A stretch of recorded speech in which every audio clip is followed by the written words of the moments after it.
Hello everyone and welcome to today's video. Today we're going to look at the same 30 interview questions for the fifth and final time.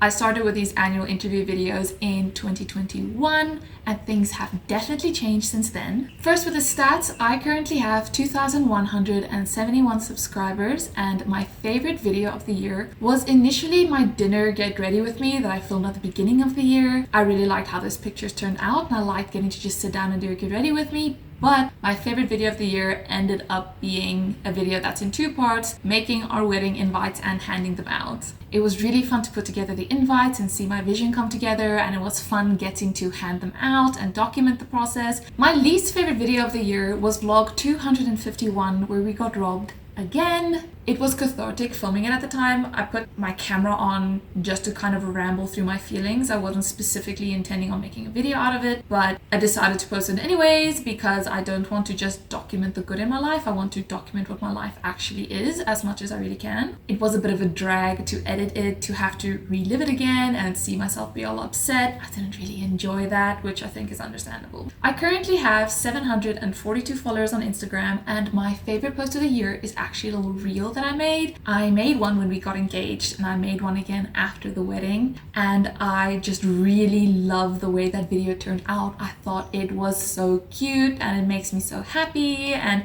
it's the only thing about our wedding I have really posted. Everything else is delayed for many other reasons, but I'm glad I got to share that. It's so special to me in so many ways. It has a little bit of our vows in it, and it has our song in it, and it's a highlight reel of what ended up being a really big moment and a really important day, and I just love it so much. So it's my favorite post of the year.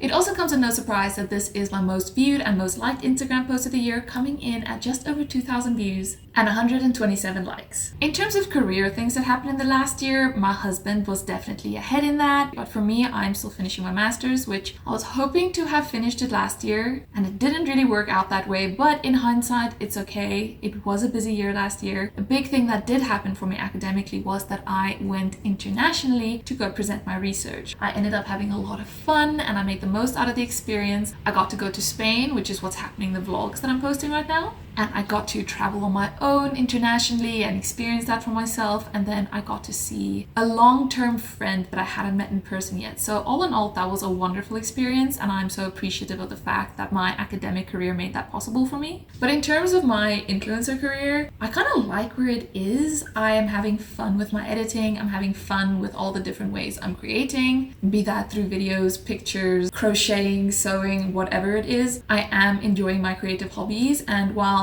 I don't really have the numbers to back it as of yet, I have improved my skills in the last year, which I think is going to be valuable for me to have at some point. And I feel like there is a tangible difference to the pictures I produce now that I've learned how to do that, and I find that very exciting. My favorite YouTuber right now would be Alyssa Grinfell, of all people. She is an ex-Mormon who speaks about her experience leaving the Mormon church, integrating into society, and making commentary on how religion stands in society today. I find her insight and her experience so fascinating, and I found her coincidentally around the time that I was having my own thoughts and opinions around religion in society, and it's great to see that other people realize things I've realized and that I am not alone in my opinions, even though no one has to agree with me for my opinions to be valid. It feels good to see someone else come to similar conclusions, and we don't 100% agree on everything, but it was a good starting point for me to go more into my perspective on things, and she's helped me put into words some thoughts I've had before. So she's definitely my favorite and most influential YouTuber that I found in this year. But an old favorite that's always around is Carly Bible. I've been watching her for years, as much as she doesn't post anymore, but it's always exciting when she does. Alyssa has also shown me that you can't tell anything to the internet. I always felt like things needed to be a certain type of sanitary for you to be able to share it on the internet, but I've seen this year with the politics that's happened and the type of content she's making, you can talk about those things, and sure, some people will hate it, but some people will also really love it, and I do want to express my opinion a little bit more. Haters kind of be damned, because I might vlog and show bits of my everyday life and what happens, but you don't necessarily know what I'm thinking, and people looking back wouldn't necessarily know what side of history I was on, and that bothered me. It's so easy for everyone after something's happened to say, oh, we were always supporting the good side, but there's no proof that you were doing that while it was happening, and I want there to be proof. I want people to know, hey, this is where I stand,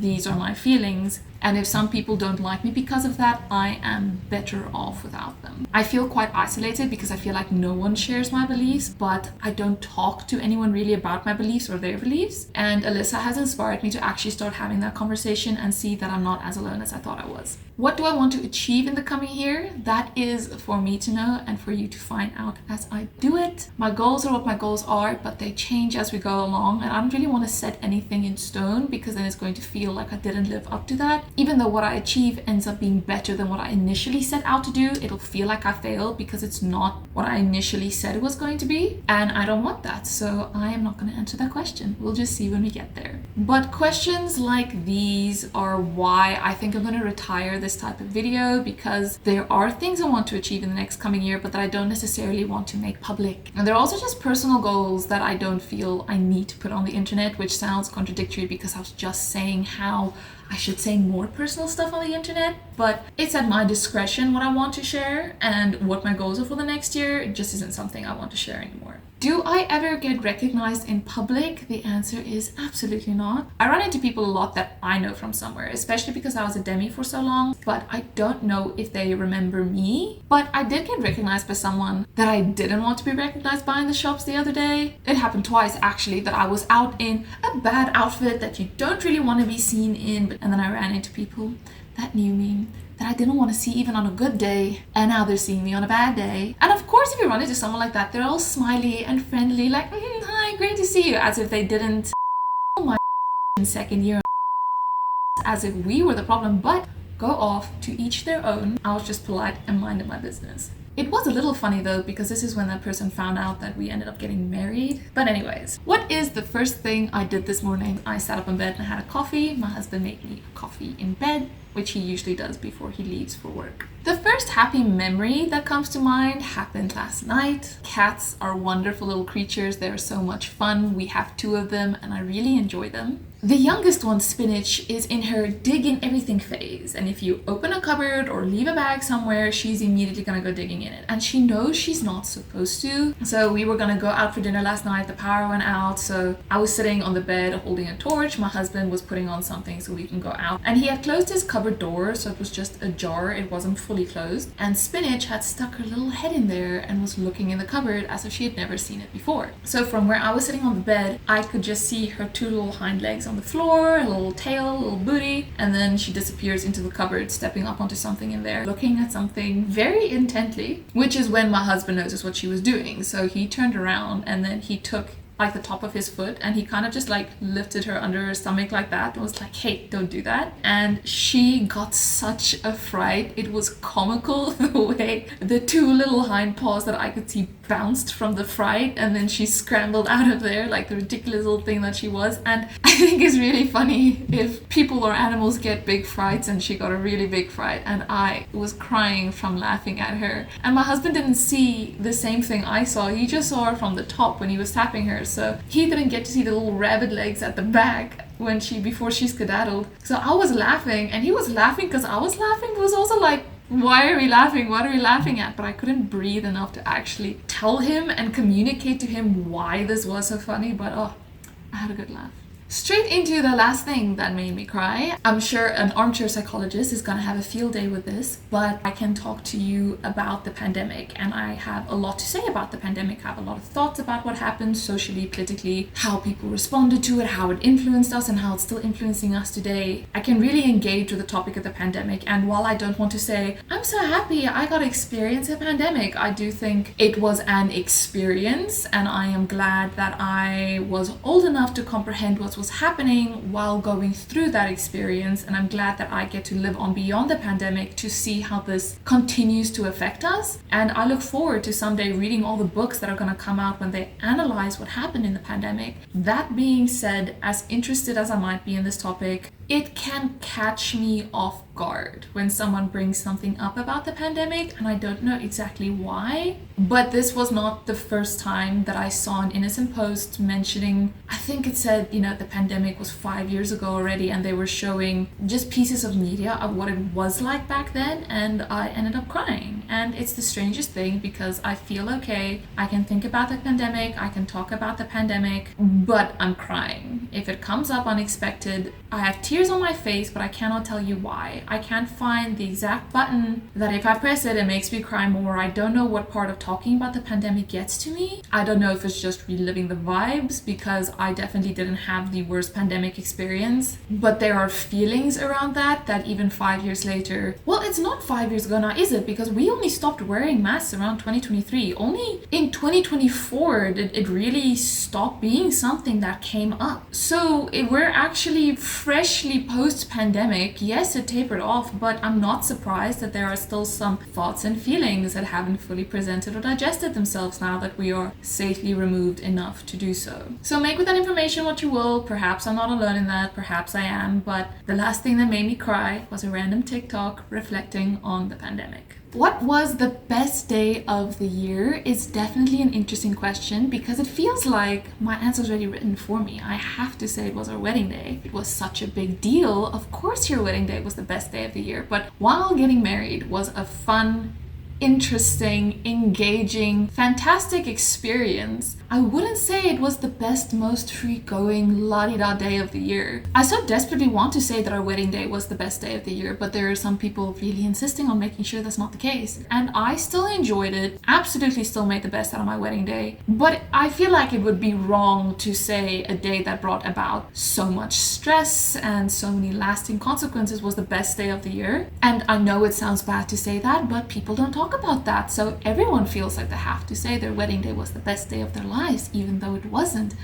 But I do think 2 days are tied for the best days of the year. And that would be between the day that we actually got married, the day we actually went to go sign the papers, and we had our something blue party because we woke up, we had a lovely morning together, we got to get ready. My parents, my best friend, Aiden's best friend came, and we went to go sign the papers. No hassle there. It was kind of sweet. Everyone was lovely there. And then afterwards we went to have a something blue party. So we went to this really nice restaurant. We ate what we wanted to eat. We were just hanging out and it was just fun. There was nothing bad that day. There was no one there trying to make it difficult. And while I can't tell you anything specific of the conversation, it was great. I enjoyed that. And afterwards we walked around. We got to look at the animals on the farm. My only regret from that day is I don't feel like all the pictures turned out the best. It wasn't all about the pictures. I felt like I looked great. I felt my husband looked great. We had a lot of fun. And then afterwards, we went to the mall, we walked around, we picked up a few last wedding things, and that was a fun little errand to run with my maid of honor. My husband also went to run an errand with his best man, and after that we came home for a really nice chilled evening. And while I don't consider that the day we got married, because we got married the day of the ceremony, that day was great. I really enjoyed that. I wish that's the atmosphere the wedding had as well, but you win some and you lose some, and it's fine. And then the other best day I would say was when I was in Norway with my friend Trude. We had such a relaxed day. We had a really good breakfast early in the morning and it was like a full spread of everything, and there was brown cheese and stuff, and I really enjoyed that. And then because it was raining, it's raining all the time in Norway, just like it is now actually, we were inside the whole day. We were huddled up on the couch having all these snacks and watching a bunch of movies together, and her family were also involved. We were all hanging out together and it was just a genuine good day with genuine good people. And then we walked to the shops together and we made dinner together that evening. Dinner was great. Then we watched a few horror movies and we went to bed late that night. But I texted my other friend that's very similar to Trude. Her name is Emma. I met both of them online around the same time. And after having such a great day with Trude, I texted Emma and said, if I had to guess, I would have guessed that I was going to see Emma before I was going to see Trude, because it just sounded more plausible that we'd end up going to the States before going to Norway. And it's strange that it's now the other way around, but I miss her. I love her, and I hope I get to see her someday as well. And she was really sweet. She 100% understood what I was saying in that message, because I was worried it would come across weird, kind of like, hey, I'm hanging out with my other friend and you're not here. But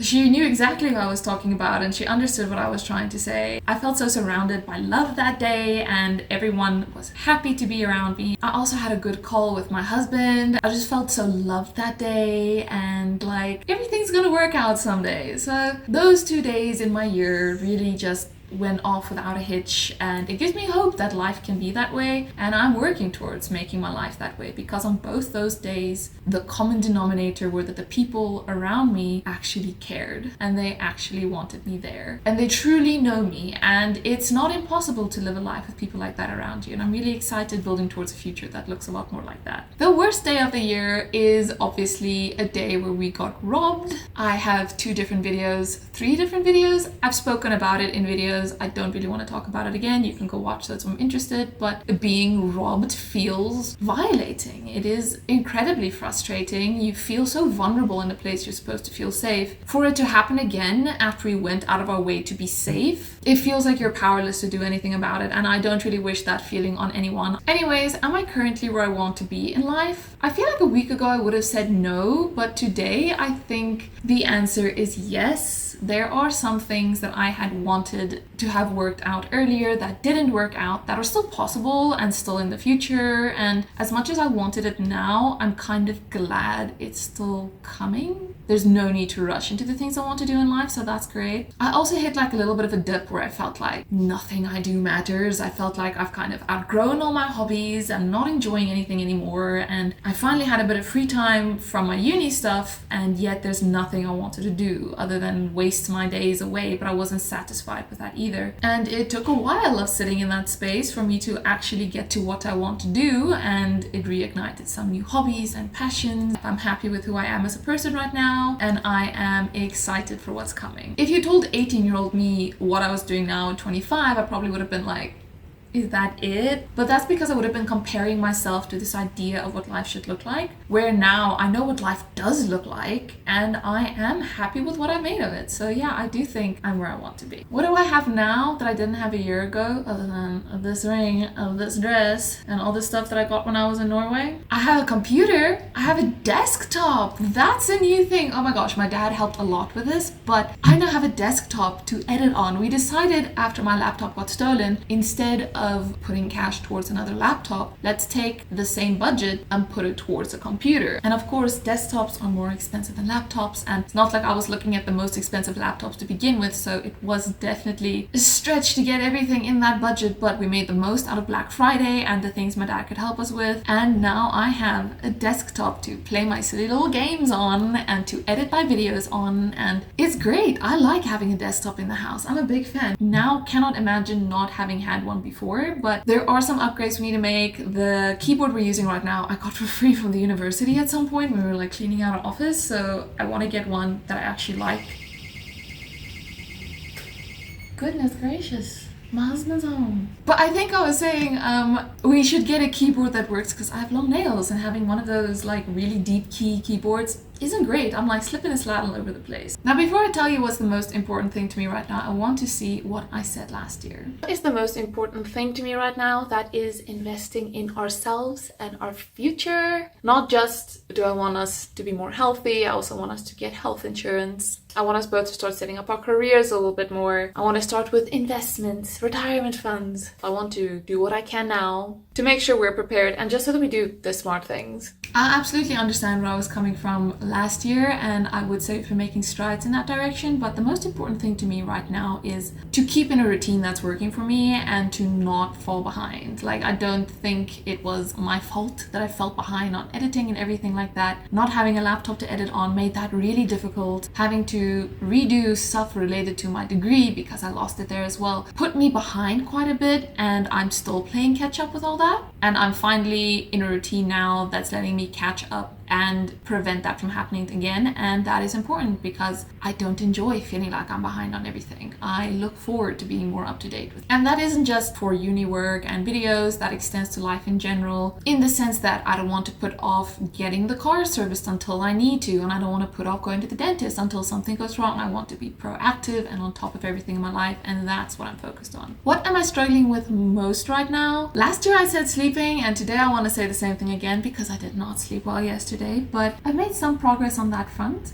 I don't have any major emotional struggles going on in my life, which I think is a fantastic thing. So the thing I'm struggling with the most right now is my overlocker. I got an overlocker last year, which that's another thing I have now I didn't have last year. But I think that thing needs a service. Something is catching where it shouldn't, so the needle on the right keeps breaking. And I know this is what it's like working with an overlocker, but that is what I'm struggling with most these days. Before I tell you where I see myself a year from now, let's take a look at what I said last year. A year from now, I see myself being married. I see myself with a master's degree, just waiting for the ceremony. I see myself wearing a lot more things I made myself. And I see myself with some kind of good news. I feel like life's gonna start happening when I'm like wrapping up my studies and all that type of stuff. So where I see myself a year from now is roughly in the same place, and I am okay with that. I will probably continue sewing more clothes, and I'll probably improve my hobbies in various ways, but I don't see my life doing a full 360 in the next year. But if that happens, that's okay too. I am here for the ride. Now let's look at the advice I had for myself for today. Just because everything is starting now doesn't mean these are the only opportunities you'll ever have. There will be other opportunities down the line. The advice I gave myself last year is not bad advice, but I do think that is something already internalized. I'm pretty good at looking at opportunities I have and don't have, and I no longer go for things simply because I'm capable of them. I go for them if I want to and if they suit me. So words of wisdom, but luckily not something I need to hear today. Advice I have for myself a year from now is do the work to figure out how to do it right the first time, because it's easier afterwards. And this is inspired by the crocheting I'm doing. I finished doing a tapestry piece and I didn't weave in my ends because I thought it was going to be hard to figure it out. And then it was a lot more work going in afterwards to weave in the ends than it was to just have learned from the beginning how to do it right. So it really pays off to just deal with that steep learning curve in the beginning. There's no avoiding it, just go for it. For what I thought I would be worried about this time of this year is family stuff. And I definitely am not as worried about that as I thought I would be. I am pretty chill with where family is right now. I'd say things are going pretty fine. Some relationships have changed, and that is also for the greater good. So I'm not actually worried about family matters right now. What advice would I have given myself a year ago? That's a difficult one to answer without saying things I don't want to say. I would tell myself, your gut's right. Go with it. I don't care what everyone else is saying. Your gut is right. I had a gut feeling that someone was going to be a problem, and everyone around me was like, no, I don't think that's the case, and wouldn't you know it, they ended up being a problem. So I don't know what you know, you don't know what I know. I am going to trust myself and go with my own gut feeling. That's the advice I give myself. For the famous question, do I have a boyfriend? No, I do not have a boyfriend, and no, I do not have a fiance. I have a husband. A husband. A husband with a fresh haircut. Look at you. Very fresh haircut. How do you feel about the upgrade in title? I'm very happy. Yeah. Yeah. Do you like the time we got married? Mm.